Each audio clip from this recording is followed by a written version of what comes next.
What's up? Welcome back to the Daily Sean. I am your host Sean. I do a daily video on something related to nursing. No rhyme or reason, probably won't change. Today's topic, I'm reaching out to all of the old guys and old gals, the seasoned veterans out there. I'm reaching out to the adult learner, those of us who have been around the block a time or two. You know who I'm talking about. Adult learner, if we looked it up in a dictionary or if we use the internet, talking about someone who returns to school after life experiences. I don't think there's a set age, although I didn't Google it either. Maybe we should try using the non-traditional student, the non-traditional, meaning that you didn't just follow the seamlessly integrated path. I went to middle school, high school, right into college. Many of us don't get to follow that path, or many of us didn't know what we wanted to be when we grew up. Not saying I know anything about that, just in case you didn't know, I've returned to school on 3 separate occasions. So I didn't know what I wanted to be when I grew up. Needless to say, I've gotten this whole return to school thing down pat. Thought I'd reach out to those of you who are interested in returning to the collegiate scene. There's a couple things I thought we should talk about. I came up with 8 things.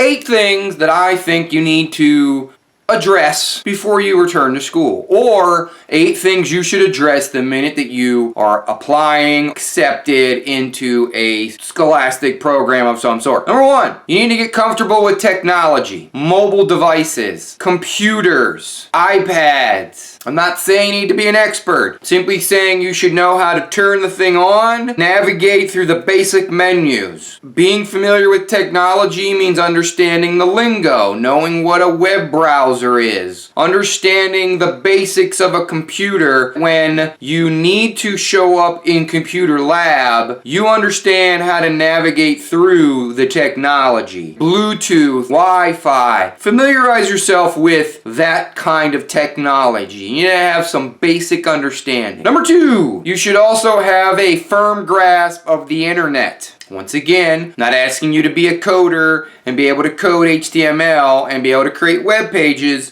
but you should be able to navigate through web pages and understand the basics. Forward, backward, refresh, what a URL is, the address bar, add-ons, web browsers, cache, cookies, cache as in C-A-C-H-E, cache, not cash as in money, money, money, money. No, talking about cache. Being able to clear your cache and cookies from your browser. You need to be able to understand those concepts amongst other things. Trust me, you're going to want to know these things when you start taking classes. Number 3, brush up on basic skills. Brush up on your math, vocabulary, medical terminology. Something as simple as knowing what the itis is, just some basic terminology. Being able to understand acronyms and things like that. The more you understand now, the easier it's going to be later. And it all depends on what level you're returning to school. If you're returning to school to be a nurse and you're in nursing school for the first time, then sure, you're not going to understand medical terminology. You're going to take a terminology class.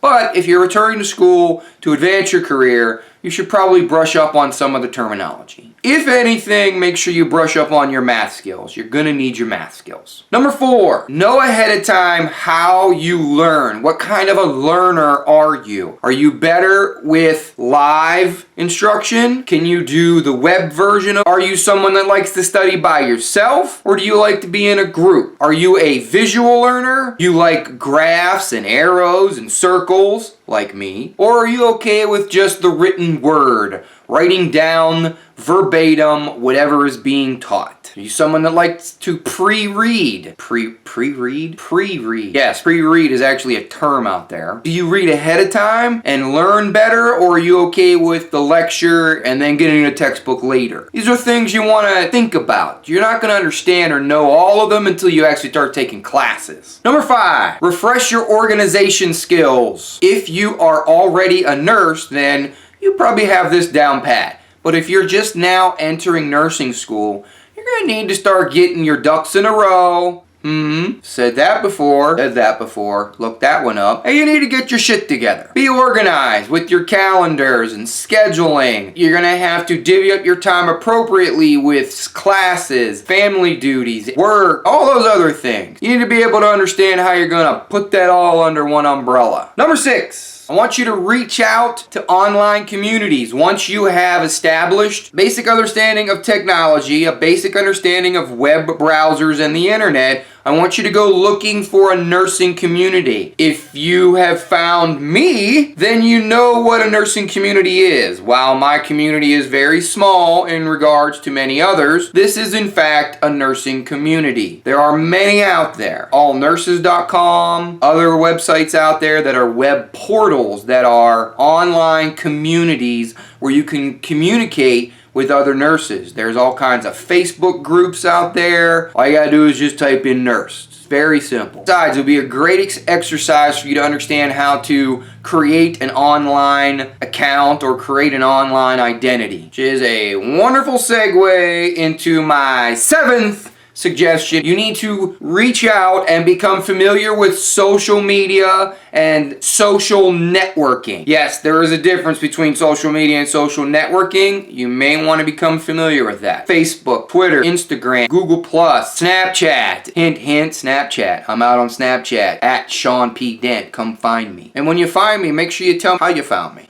Tumblr, Pinterest. Have an idea of what they call a blog versus a vlog. So B-L-O-G versus V-L-O-G. Understand the difference between that. Live video feed social media sites out there like Periscope. Become familiar with social media because it's going to be an integral part of your practice. And it's actually going to be a great primary medium for how you communicate with your classmates as well as your professors. So it's time to get familiar with it. It's time to jump into the pool. Number 8, final suggestion. I want you to get this into your thick skulls.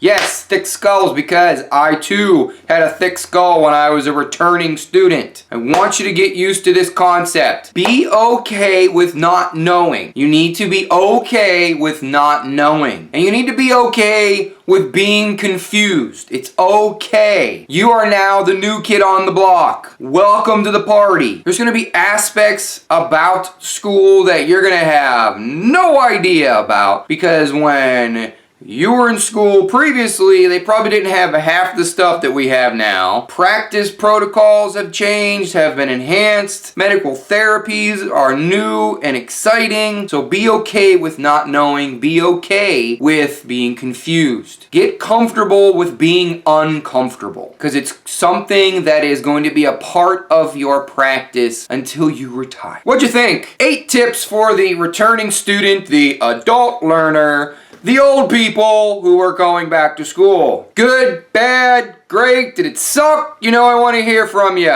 Always enjoy thumbs up. Share this with somebody. And as always, check your own pulse first.